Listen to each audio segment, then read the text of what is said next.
Ah bonjour Laetitia, ça va? Ça va et toi? Ouais, ça va. C'est toujours un peu la galère au début des lives pour Ouais, ajouter les gens, mais c'est ça. on n'a pas trop galéré longtemps, ça va. Bonjour tout le monde. Cool. Bon, mais ça me fait plaisir de te Et ben voir. On moi va aussi. pouvoir se faire un petit live IA et créativité là, c'est Mm. chouette. Je me suis noté quelques questions. Normalement, je sais que tu as les réponses, mais n'hésitez pas d'ailleurs, ceux qui nous rejoignent là, si vous voulez rajouter des questions dans le chat, à nous envoyer même vos remarques et tout sur le sujet. On va peut-être commencer par poser un tout petit peu le contexte de qui on est, de ce qu'on va parler. Et après, on prendra des questions. Et puis, nous, on s'est noté aussi des questions. Donc, on y rejoindra aussi en direct. Super. Je te laisse peut-être faire une petite présentation, Eh Laetitia. ben allez, je commence. Et ben moi, je m'appelle Laetitia du compte Droit dans le NUM. Je suis avocate en propriété intellectuelle nouvelles technologies au barreau de Lyon. Et je partage des infos sur tout ce qui est protection de l'intelligence artificielle avec l'AI Act qui arrive, les droits des entrepreneurs, etc. Voilà. Chouette. Et j'enchaîne, du coup. J'attends ce live depuis longtemps. Bah, super. Envoie-nous tes questions et tes remarques dans le chat. Super. Alors moi de mon côté, je m'appelle Alice, donc j'ai le compte AI with Alice et je suis chef de projet européen spécialisé sur la partie IA. Et que dire de plus? Je suis ingénieure en informatique, spécialisée en cognitique. Et ce qui m'intéresse sur mon compte, c'est d'étudier un peu ces usages et surtout de faire du contenu qui soit accessible pour vous, pour répondre à vos questions.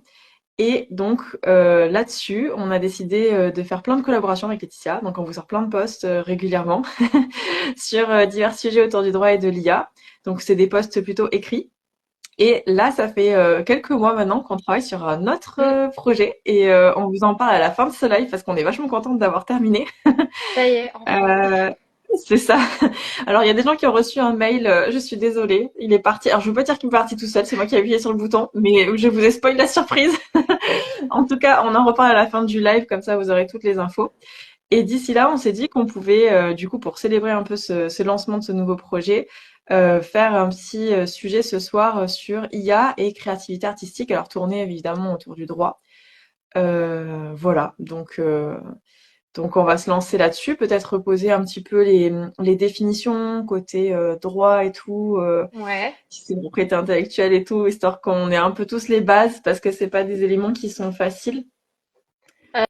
Je sais pas si tu veux commencer par Ouais, ça ou pour pas. dire, pour rester simple, on va surtout parler de propriété intellectuelle qui se divise donc en deux grands pans précis. On a tout ce qui est propriété industrielle avec les marques, les brevets, les dessins et modèles vraiment à destination industrielle. Et de l'autre côté, on a la propriété littéraire et artistique qui touche surtout les droits d'auteur et qui va sûrement surtout nous intéresser, je pense, pendant ce live et concerner bah voilà, tout ce qui est création artistique, avec ou sans l'IA, hein, parce que jusqu'à présent, Mm, c'était surtout sans l'IA. mm, bien sûr. À quel moment on considère qu'il y a une œuvre qui est originale. Donc pour reconnaître, enfin, pour qualifier une œuvre de protégée par le droit d'auteur, il faut qu'elle soit considérée comme originale et Mm, que on arrive à prouver qu'il y a une empreinte vraiment de l'auteur, qu'il a mis vraiment sa patte, on va dire. Donc c'est ces deux conditions-là qu'on cherche un peu à mm, démontrer mm, mm. quand on fait de la propriété intellectuelle sur ce sujet-là. Et ben, on va voir comment ça peut s'appliquer aussi dans les sujets avec l'intelligence artificielle. Je pense que c'est un peu le sujet de ce soir. Ouais, clairement. Bah, déjà, j'ai des premières questions qui me viennent. C'est que démontrer l'originalité sur un contenu généré par IA, déjà, ça me semble être challengeant. Enfin, je sais pas ce que vous en pensez Mm, pour les gens qui nous suivent, mais étant donné que en IA, enfin, la base, c'est d'avoir justement des données d'entraînement sur lesquelles on va s'entraîner à générer du contenu. Est-ce qu'on peut vraiment parler d'originalité en fait, étant donné que c'est simplement généré sur du contenu qui est déjà existant, quoi? Je ouais, sais pas s'il y a une jurisprudence, s'il y a déjà alors tu vois, pour le quelque chose moment, dessus. c'est vrai qu'on n'a pas du tout de jurisprudence sur le sujet. Déjà parce que jusqu'à 2022, avec ChatGPT, on avait un vrai vide juridique, on va dire, sur ces sujets-là. Mm, On se servait de l'IA dans l'innovation, mais plutôt la face cachée, pas vraiment pour faire de la génération de textes, d'images, mm, etc. Donc c'est mm, vrai que ça a été déjà quelque chose de très nouveau qui a pris de l'ampleur très vite. Bah, comme tous les sujets tech, hein, ça dépasse toujours les mm, juristes. mm, On C'est était vrai. un peu les derniers On va à trop vite. régir ça. Et encore, avec l'Union européenne, on est quand même, mine de rien, les premiers à sécuriser d'un C'est point de vue vrai. réglementaire. On C'est dit vrai. souvent que les États-Unis Mm. innovent, la Chine copie et l'Union européenne réglemente. C'est un peu le cas. Euh, donc voilà. Et oui, en termes d'originalité, il y a des vrais sujets qui se posent. Mm. Déjà sur les bases de données qui servent d'entraînement. Mm. Mm. Est-ce que le prompt, on considère que c'est quelque chose d'original qui permet de créer une œuvre? Voilà, Mm. il y a Mm. beaucoup de questions Carrément. auxquelles j'ai pas forcément les réponses, en tout cas Ouais, ce non, soir, parce qu'on n'a pas c'est des forcément le temps sujets d'en parler. ouverts. Ouais, c'est Carrément, c'est ça. des sujets ouverts, mais c'est intéressant de les aborder. Et c'est vrai que un des trucs sur lesquels je reprends souvent les gens, c'est de dire c'est pas du contenu créé par l'IA, c'est du contenu généré par l'IA. Je C'est sais ça. que c'est, enfin, pour certaines personnes, c'est pas forcément évident la différence, mais au niveau du wording, je veux dire, mais c'est important de restituer en fait cette part de créativité, je pense, à Mm, l'humain. Et tu l'as bien dit, c'est dans le prompt en fait qu'on va pouvoir essayer de prouver qu'il y a une créativité et une originalité, parce que l'IA elle ne fait rien d'autre que générer en fait du contenu par rapport à ce prompt. Alors on parle d'IA générative, excusez-moi, je vais pas resituer, hein. J'utilise le terme oui. IA, mais on parle d'IA générative ce soir. Voilà. Mais effectivement, tu as totalement raison. Les mots, en tout cas chez nous, juristes, ont vraiment une importance. Générer et créer, c'est totalement différent.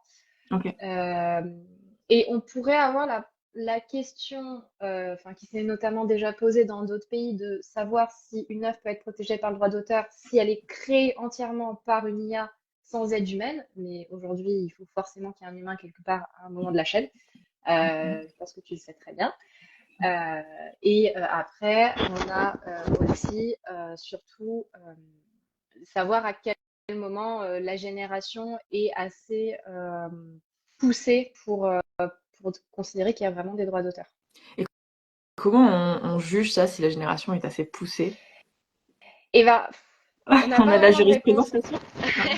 Non. On a surtout des faisceaux d'indices. On va surtout analyser le prompt déjà pour voir si ce qui a été donné comme instruction à l'IA est vraiment très détaillé. Si tu lui Ah dis oui. juste généralement une image de chat dans l'espace, On voilà, il y a quand considère qu'il même n'y a une pas marge d'originalité, quoi. ouais, qui est Ok. très large sur l'IA, donc ça va être très aléatoire. Est-ce qu'on pourra dire que c'est original? Je suis pas certaine.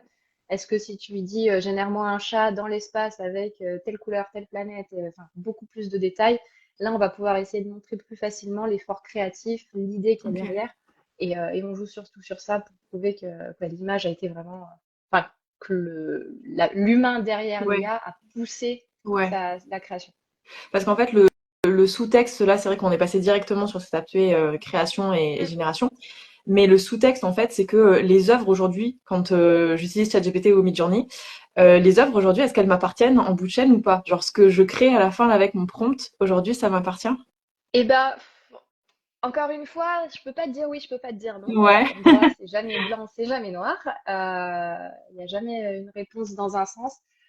Oui et non. Il faut regarder surtout les conditions générales d'utilisation des IA que vous utilisez.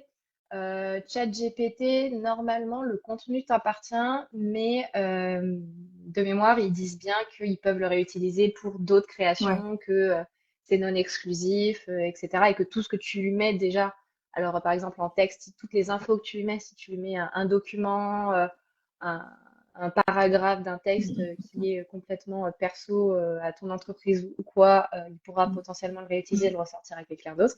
Donc en termes de confidentialité, c'est pas top non plus. Et voilà, donc en fait, il y a plein de petites lignes à étudier en fonction que ce soit Midjourney, Dali, d'autres IA peut-être un peu moins connues. Ça peut varier d'une IA à l'autre. Ouais. Carrément. Alors, on a fait un post ensemble, je me souviens, sur lequel on dit, dans un contexte de travail plutôt, hein, Mm. quelles sont les données à éviter d'envoyer, parce que justement, bah, tout ce qui va être données confidentielles, enfin, on le dit pour les gens qui sont connectés, mais faut pas le mettre sur ChatGPT, quoi, clairement. Ah non, clairement pas. C'est la première des choses à faire, je pense, c'est d'éviter de mettre des données personnelles, des données confidentielles encore moins. Voilà, pour éviter toute violation de secret d'affaires, de droits de propriété intellectuelle, tout ça. Donc vraiment, quand on utilise ChatGPT, nous, le premier conseil qu'on donne, c'est rester sur des données, des infos génériques. J'ai besoin de rédiger un mail pour tel sujet. Mhm. avec Monsieur X, si jamais vous voulez vraiment Ah ouais, pour éviter mettre Monsieur ou la donnée Madame, personnelle. Ouais, ok. éventuellement, mais pas de données perso et rester très large sur le sujet sur lequel vous faites votre demande.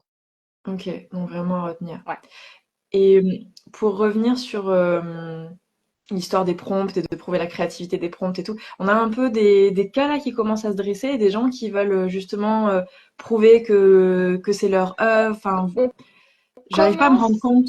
on Ouais, commence à avoir, alors des gens comme les gens commencent à s'intéresser à savoir comment faire pour protéger leurs œuvres, ouais, etc. ok. D'un point de vue contentieux, on n'a rien encore pour le moment. Il y a personne qui a dit l'œuvre que vous avez générée, elle m'appartient, Mm, etc. On mm, a des cas aux États-Unis surtout, mais pour le moment en France, c'est pas forcément le mm. cas. Ouais, ok. Et après, oui, bah nous, ça va surtout être plus du conseil, de donner déjà quelques conseils pratiques qu'on peut appliquer pour protéger son œuvre si jamais on Mm, utilise l'IA pour travailler dans le côté artistique. Qu'est-ce qu'on recommande de faire, qu'est-ce qu'il ne faut surtout pas faire, etc. ouais. D'ailleurs, justement, si on est un- une personne qui travaille dans cette partie Mm. artistique et qu'on a envie de générer des œuvres par IA, est-ce que, alors sans rentrer dans un conseil de cabinet d'avocat, mais est-ce qu'il y a un peu des grandes lignes de comment on peut faire pour protéger en fait son travail qu'on va générer? Est-ce qu'il faut lire les petites lignes des comptes, enfin des règlements d'utilisation là Ouais, ou je ce sais qu'on pas quoi, c'est ça surtout? disait tout à l'heure, il faut avant tout, je pense, lire les conditions générales d'utilisation ou alors demander l'avis d'un avocat ou de quelqu'un qui connaît ce sujet pour savoir enfin, ce qu'on a le droit de faire, pas faire, où est la limite. Parce que souvent c'est écrit de manière très générique ou de manière très large et en fait on se dit bah c'est bon, j'ai tous les droits, mais en fait pas du tout. Il y a la petite ligne en bas qui dit qu'en fait ils ont le droit de eux réutiliser, ça peut poser problème, etc. Ok. Donc ça, c'est la première des choses, je pense, à faire pour choisir l'IA qu'on veut utiliser pour faire de la création artistique. Et ensuite, ça va être de documenter, je pense, tout le travail qu'il y a derrière Mm. avant d'utiliser l'IA. Ah oui, tu m'avais dit ça, je me souviens aussi. Tous les, Hyper intéressant. voilà, toutes les réflexions qu'on a en amont, les éventuels croquis, Ouais. les réunions si c'est en entreprise pour se dire, bah voilà, on va partir sur tel sujet, tel sujet. Ça peut être quoi Pour avoir aussi? un Bah max voilà, de trucs écrits, ouais, quoi. faut Pour montrer qu'il surtout y a une documenter. réflexion. Ouais, Ouais. documenter, dater, et ensuite Ouais. bah, le prompt forcément, et éventuellement tout le travail post-production si jamais tu retravailles l'image. Généralement, faut pas l'utiliser brute comme elle Mm, sort, et mm, il y a mm. souvent un travail de post-production à faire. Ok. Voilà. Ça, c'est vraiment bon conseil parce que tu vois, ça, on le voit pas beaucoup passer, le fait de pouvoir, enfin, de penser à documenter tout le travail qu'il y a Mm. en amont, d'écrire et de dater. Ça, je l'avais pas vu Ouais, avant c'est que tu m'en super parles. Ouais. important parce qu'en fait, en droit d'auteur, le vrai problème, souvent, on a des créateurs qui créent quelque chose, qui vont dire ah bah vous m'avez copié, vous m'aviez Mm, plagié, comme tout le monde dit. Bon, c'est surtout de la contrefaçon, mais voilà. Et ils vont dire il y a violation des droits d'auteur, c'est mon œuvre, etc. mm, mm, Mais ils vont avoir du mal à le prouver. En fait, la vraie mm. difficulté en droit d'auteur, c'est de prouver qu'on est titulaire des droits sur l'œuvre et qu'on n'a pas, on s'est pas inspiré de quelqu'un d'autre Ouais, et que les droits nous appartiennent vraiment. ouais, Et c'est grâce à ces éléments-là qu'on peut vraiment prouver tout ça. d'accord. Ok. Et si on se place de l'autre côté, c'est-à-dire on travaille dans l'art, je vais utiliser ça au sens large, et on veut pas justement que nos œuvres soient utilisées pour créer une base de données d'entraînement, en fait, tout Ouais, simplement. Ça, c'est le problème miroir. ouais, c'est un autre sujet vraiment difficile parce qu'on va avoir donc cette histoire de droit d'auteur sur les créations générées et on va aussi avoir tout ce qui est données d'entraînement des IA qui pour certaines vont utiliser de la donnée protégée par droit d'auteur.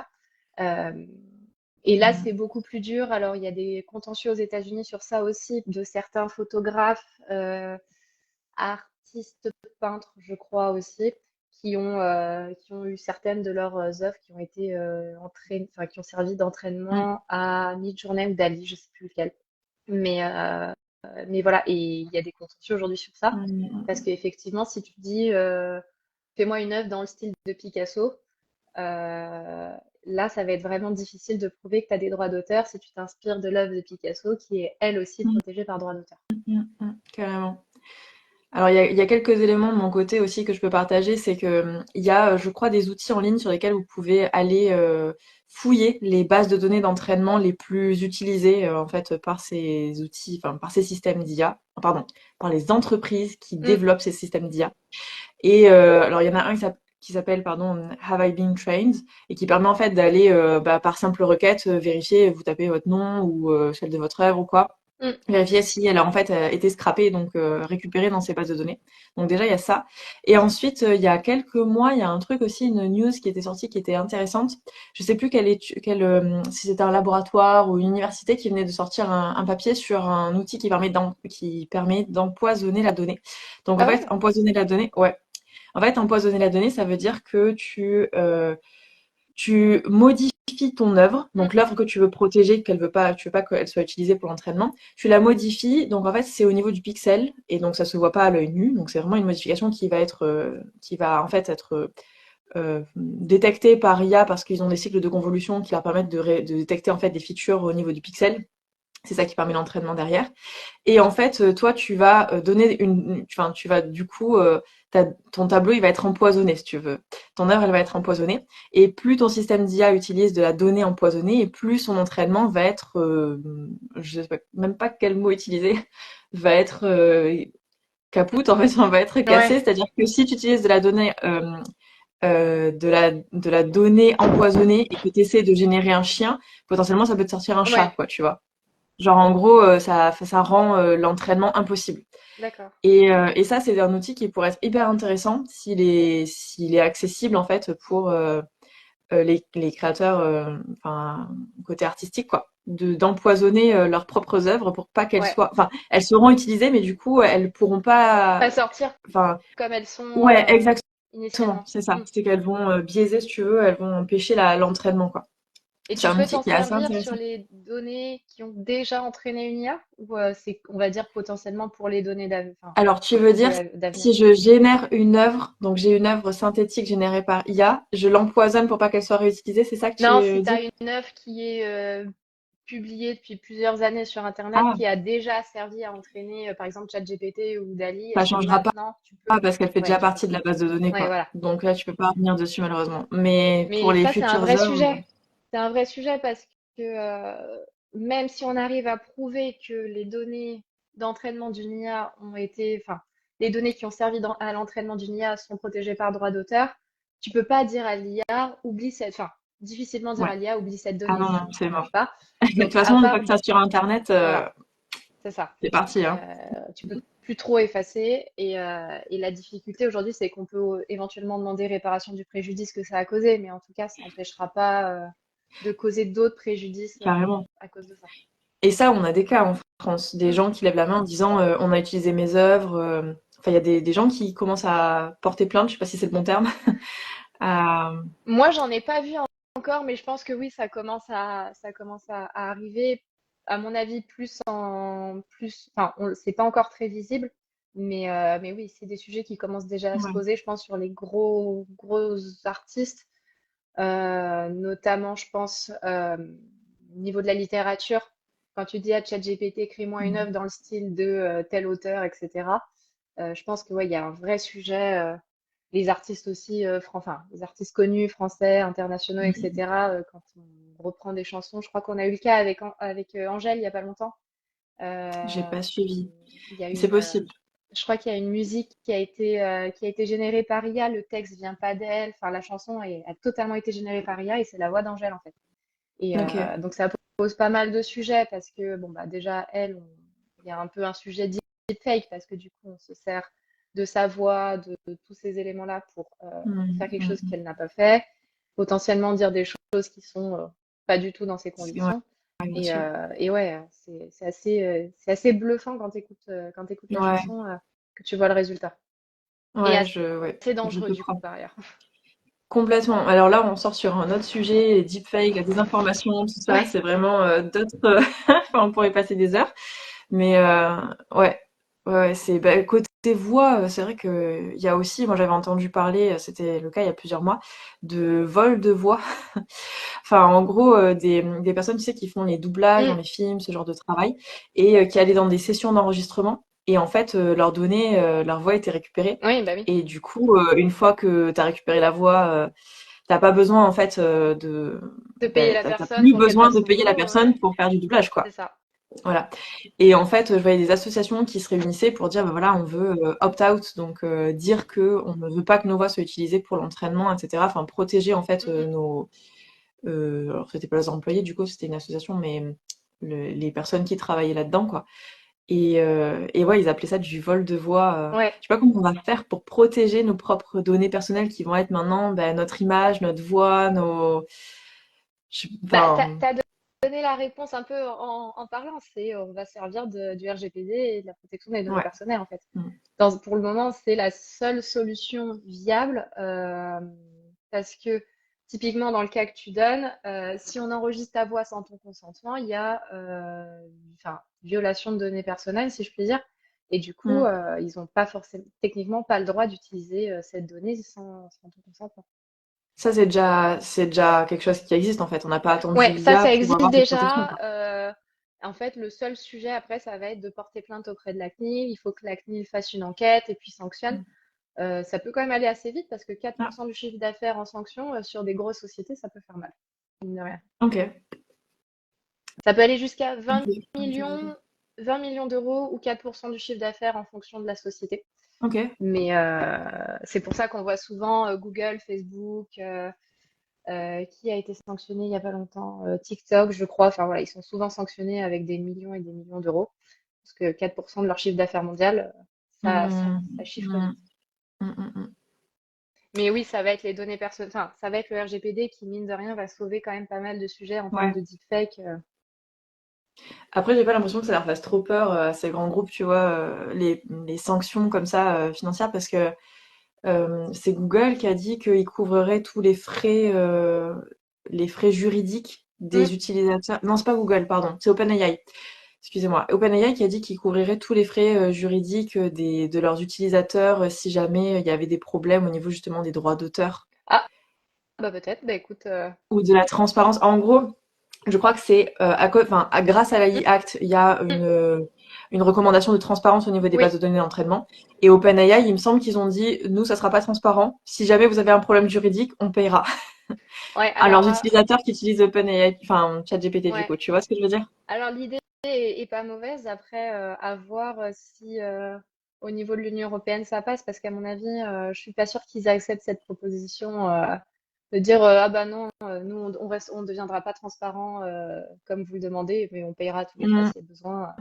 Je suis pas Il me sûre semble qu'ils que le diraient. c'est Ouais, il me semble que c'est ça, et je crois qu'ils ont été rejoints par, je veux pas dire de bêtises, je sais pas si vous savez, peut-être ceux qui nous regardent, je crois qu'ils ont été rejoints par Google, hein. Google a dit, on fera pareil. Ou un autre grand groupe, tu vois, ils ont dit, on fera pareil, notre société. Ouais, Donc, ça, je ouais. pense que ça sera difficile à mettre en place, ne serait-ce que, à mon avis, au bout d'un moment, ils vont se retrouver submergés de frais de contentieux, parce que en termes de droits d'auteur, Ah, on t'entend plus, Laetitia, ou alors c'est un problème de mon côté. C'est bon? Attends, ouais, c'est bon, là c'est bon, on t'entend. Ah, super. Je pense que j'avais plus de batterie dans mes écouteurs, c'est pour ça. Ça marche. Merci, Johan, pour la réponse. Et du coup, je sais plus où tu en étais dans ta phrase.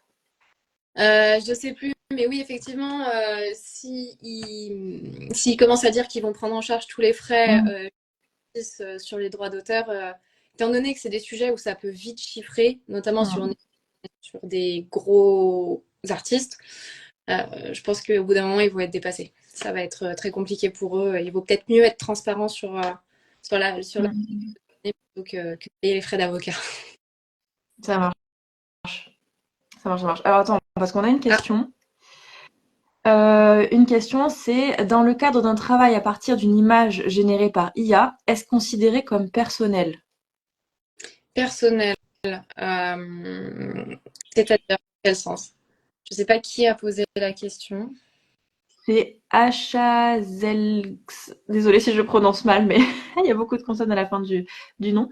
Dans le cadre d'un travail à partir d'une image générée par IA, est-ce considéré comme personnel? Si tu veux préciser ta question, qu'on puisse y répondre, Acha, n'hésite pas. Si c'est dans le sens, est-ce que on considère que l'image devient personnelle du moment qu'on la travaille? Ça dépend enfin, Mhm. des modifications. Mhm. Clairement, si c'est juste un changement C'est de Julie. saturation. Ah, bonjour Julie. Est-ce que tu veux préciser ta question, Julie, du coup?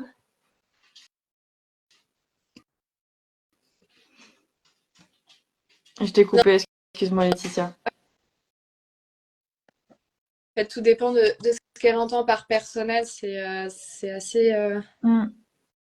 Ah, attends, on a une précision. Si je pars d'une image générée, je travaille dessus en peinture ou en digital. Ah oui, d'accord, c'est ce qu'on disait tout à l'heure, la post-production, ce que tu disais, je pense. Bah ça, elle pourra devenir personnelle ou en tout cas, elle pourra être plus protégée par le droit d'auteur si vraiment le travail de post-production est vraiment significatif. Si effectivement Hmm, c'est juste changer la saturation ou voilà deux trois détails, ça hmm, paraît difficile de dire qu'il y a vraiment une image qui devient personnelle. hmm, Après, ça dépend aussi hmm, de l'IA que tu utilises. Enfin, si on considère que tu as les droits d'auteur hmm, déjà hmm. de base ou pas. Et surtout de, Vas-y. ouais, et surtout de bien, du coup, rédiger, mettre à Ouais. l'écrit et dater la réflexion qu'il y a autour de la construction, de l'œuvre en Mm. entier, quoi. En fait, Est-ce qu'on doit, paramètres à prendre en compte qui peuvent changer la réponse si tu bouges ne serait-ce qu'un des paramètres dans le process de création et en utilisant l'IA. hmm, C'est si tu documentes pas ton travail, que tu te sers que de l'IA, que tu fais de la post-prod quand même significative, eh ben on va peut-être pouvoir dire bah, vous prouvez pas que vous êtes, enfin qu'il y a une vraie réflexion, donc potentiellement il n'y aura pas de droit d'auteur. Et là, ce serait dommage. Si jamais tu documentes toute ta réflexion, que tu te sers d'IA, mais que tu fais pas de post-prod, bah, ça peut être pareil. Si jamais ta post-prod est pas assez poussée, le sujet va être vraiment débattu devant un juge et ça va vraiment être sur l'appréciation du juge et la qualité de l'avocat que tu vas avoir, on va dire. Mais ouais, il y a plein de facteurs en fait. hmm, hmm, hmm. Alors, attends, parce qu'elle a envoyé un complément. Est-ce qu'on doit mentionner qu'on part d'un support généré? C'est une bonne question sur les mentions, justement, euh, sur le contenu généré. Je ne sais pas s'il y a des Euh, obligations à ce niveau-là aujourd'hui ou pas encore. Il y a une obligation d'indiquer quand c'est une image générée par IA. Hmm. Euh, critère de visu. Ah, on t'entend plus de nouveau, Tu Laetitia. m'entends? Ouais, là, c'est bon.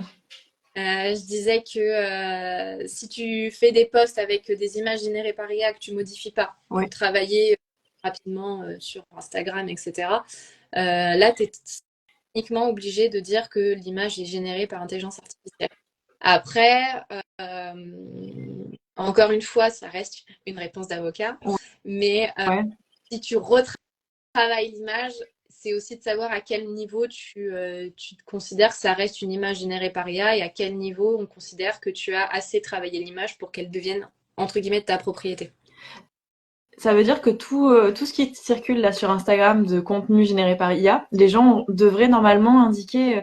Et ça, c'est dans la loi. Enfin, je veux dire, c'est indiqué quelque part aujourd'hui. De mémoire, si je dis pas de bêtises, je crois que c'est dans la loi influenceur. Ok. Il y avait un sujet avec les influenceurs sur les mentions indiquées sur les réseaux sociaux. Après, c'est une obligation de transparence aussi vis-à-vis du consommateur. Quand Mm, mm, tu mm, proposes mm. des services à des consommateurs, tu es censé les informer de tout ça. Et D'accord. ça va arriver aussi dans le projet de loi sur la sécurité de l'espace numérique Ah. qui vient de Mm, mm. passer. Il y a des Oui, c'est ça, c'est celui qui vient de passer là, sur les deepfakes et tout. Et à mon avis, là, ouais, je pense qu'il va y avoir quelque chose à ce sujet-là. Mm, mm, mm. Parce qu'il y a certaines plateformes aujourd'hui qui proposent, il me semble que sur YouTube, tu peux cocher une case pour dire ce contenu contient de l'IA, etc.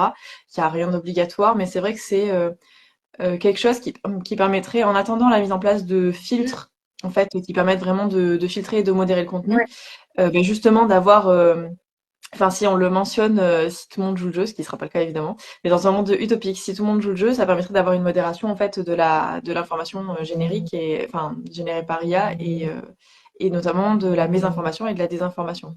Mm. Non, mais c'est ça. Et ouais, je pense que, enfin, on voit de plus en plus, par exemple, sur Instagram, de comptes, tu sais, un peu fake, d'intelligence artificielle, etc. Mm. Et techniquement, ça devrait être indiqué que c'est que des images générées par intelligence artificielle, etc. Mais bon, c'est pas le cas et on ne Mm. Ce ne sera pas le cas. sera jamais le cas. Voilà. Ok. Ok, ok. Est-ce que vous avez d'autres questions dans le chat? Profitez-en. Est-ce qu'il y avait d'autres points, toi, qui te viennent en tête, Laetitia? Parce que moi, j'ai à peu près trouvé tout ce que Non, vous voulez je crois qu'on raconte. qu'on a à peu près fait le tour, mine de rien, parce qu'après, le sujet reste flou. Euh, et les droits d'auteur vont pas forcément être le sujet phare de l'AI Act, malheureusement. Donc, on va pas forcément avoir énormément de réponses. Ça va beaucoup nous aider, je pense, pour tout ce qui est transparence, si les intelligences enfin, ceux qui développent des intelligences artificielles jouent le jeu. Mais ça va rester un problème en AI pendant un petit moment. On a une proposition d'amendement là qui est en train d'être un peu discutée au Parlement, qui a été proposée en septembre 2023 pour justement boucher un peu ce flou juridique en termes intellectuels et essayer de voir si on reconnaît que les images générées par intelligence artificielle sont protégées par le droit d'auteur et si oui, à quelles conditions. Mais aujourd'hui, en fait, on est vraiment sur de l'interprétation au cas par cas et tout ce que nous, on arrive à faire, c'est vraiment de recommander de se protéger le plus possible en justement documentant son travail, l'utilisant le moins possible si c'est possible, Mm. alors prendre le Ah risque. ouais, Ouais, c'est une recommandation aussi d'utiliser le moins possible. Ça, c'est un truc d'avocat, ça aussi. Parce que c'est qu'en fait, pour le moment, face à ces technologies, même si pour certains avocats, on les maîtrise, ça reste difficile de faire entendre à un juge qui potentiellement n'utilise pas la techno, qu'il y a une vraie réflexion derrière, que c'est pas juste je tape 2 lignes de prompt. Alors déjà, lui expliquer ce que c'est qu'un prompt. ah, ça va venir, à force de parler d'IA, ils vont être tous Mais sensibilisés, les juges. de lui dire génère-moi une image de chat et se dire il y a un vrai travail de réflexion derrière. Le prompt, un vrai langage particulier qui se maîtrise, il y a des compétences à acquérir. Donc voilà, c'est pas forcément simple. Et je pense qu'au début, on va avoir quelques surprises au niveau des contentieux à cause de cette peur de l'intelligence artificielle, cette incompréhension de la techno et surtout du côté technique qu'il y a derrière. Parce que c'est juste, oui, enfin, t'as tapé 3 lignes et on t'a sorti une image, quoi.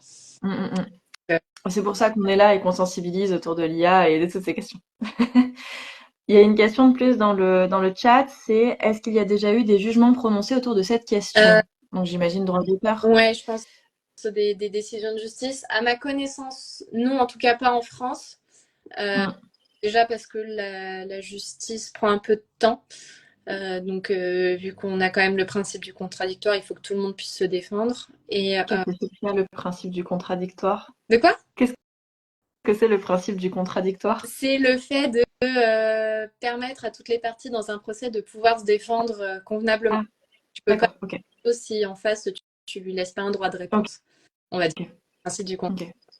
Et, et en France, non, pour le moment, pas à ma connaissance, on n'a pas de jugement. En tout cas, pas en termes de propriété intellectuelle et d'images générées par intelligence artificielle. On a des contentieux Ok. qui ont commencé aux États-Unis, mais je crois pas qu'il y ait eu de décision. Ou alors, s'il y en a eu, elles n'ont pas fait énormément de bruit en France. Ok. Ok, ça marche. J'espère que ça répond à la question. Alors, je viens de voir une alerte sur mon téléphone qui me dit que mon niveau de batterie est bas, donc j'espère que je ne vais pas vous Ah, quitter précipitamment. Sinon, je courrai chercher mon chargeur. Mais peut-être vu qu'on a fait le tour et s'il n'y a pas plus de questions, on peut peut-être parler du projet sur lequel on a ouais, travaillé depuis quelques mois, donc quelques lignes. bah vas-y. Est-ce que tu veux... Ouais, je lance. Allez. Donc en fait, avec Laetitia, on voulait proposer un contenu qui soit accessible, gratuit pour tout le monde, pour parler un peu de l'IA dans l'entreprise. Donc pour répondre un peu aux questions importantes justement sur votre utilisation dans le cadre de votre travail. Et donc on a fait un petit e-book qu'on va vous envoyer. Enfin, en tout cas, vous pourrez le télécharger à partir, on s'est dit le 1er mai. Le temps, là, il nous laisse, je pense qu'il faut qu'on le relise encore pour vérifier les fautes d'orthographe. Mais à partir du 1er mai, vous pourrez le télécharger. Donc, on vous fera un petit post pour annoncer la sortie et tout. Et avec un lien de téléchargement. Ça sera du contenu complètement gratuit et en fait, on aura besoin de vous pour le faire évoluer ce contenu, c'est-à-dire de nous envoyer vos retours et vos questions pour qu'on puisse le mettre à jour. Et voilà, c'est vraiment du contenu accessible, donc pas besoin d'être dans la tech Non. ou même dans le droit pour le lire. Franchement, on l'a écrit comme si on parlait à des amis. Et on espère vraiment que ça vous Ouais. plaira. Et le but, c'est de Voilà. répondre aux principales questions qu'on se pose quand on utilise l'IA générative. Surtout, qu'est-ce que je peux mettre dans l'IA, enfin, qu'est-ce que je peux communiquer à l'intelligence artificielle, qu'est-ce qu'il vaut mieux pas utiliser, surtout quand on est dans un cadre professionnel, on travaille pour un patron, etc. Quelles sont les obligations ou qu'est-ce que je risque si j'utilise l'IA sans forcément en informer mon employeur, Voilà. etc. Tout ce genre de questions. Donc, il y a une partie du contenu en fait enfin, comment dire, qui rejoint ce qu'on vous pose déjà sur le compte. Mais là, on va encore un peu plus dans le détail. On vous donne toute une définition de ce que c'est l'IA et de comment ça fonctionne dans les grandes lignes, mais en restant hyper accessible. On étudie les cas de ChatGPT et de Midjourney. Donc voilà, c'est vraiment du contenu fait pour vous. N'hésitez pas à du coup en parler autour de vous et puis on vous en reparle le 1er mai quand on vous donnera le lien pour le télécharger. Voilà. Est-ce qu'il y a des questions là-dessus? Sinon, on va vous laisser vaquer à vos occupations. Ouais. Bonne soirée. Mais c'était cool, merci pour l'échange en tout cas, Laetitia. Eh ben, Toujours un plaisir d'apprendre de ouais. nouveaux trucs. On espère que ça vous a plu et qu'on a répondu à la majorité de vos questions. S'il en reste, n'hésitez pas à nous contacter, soit sur nos comptes Instagram. Ce live sera en replay certainement sur mon Ouais. compte YouTube. D'ailleurs, je ne t'en ai pas parlé, Laetitia, mais si ça te va, voilà. Comme ça, les gens pourront le revisionner. Et vous avez toutes nos informations de contact dans nos bios. Donc, vous pourrez revisionner ce live sur YouTube. On vous mettra aussi l'information dans la bio. Tiens, d'ailleurs, il faut que je le link dans ma bio. Voilà. N'hésitez pas à nous contacter. Si vous avez des sujets que vous voulez qu'on traite sur l'IA Ouais, aussi. complètement. Des idées pour nos futurs posts. On est preneuses parce qu'on a rédigé déjà beaucoup. Donc, n'hésitez pas à nous envoyer vos questions, qu'on ait un peu du nouveau contenu. Voilà. Merci tout le monde d'avoir suivi et passez une bonne soirée. Et puis, nous, Laetitia, on se revoit mercredi prochain, du Voilà. coup. À bientôt Bye. tout le monde. Bye. Bye. Au revoir.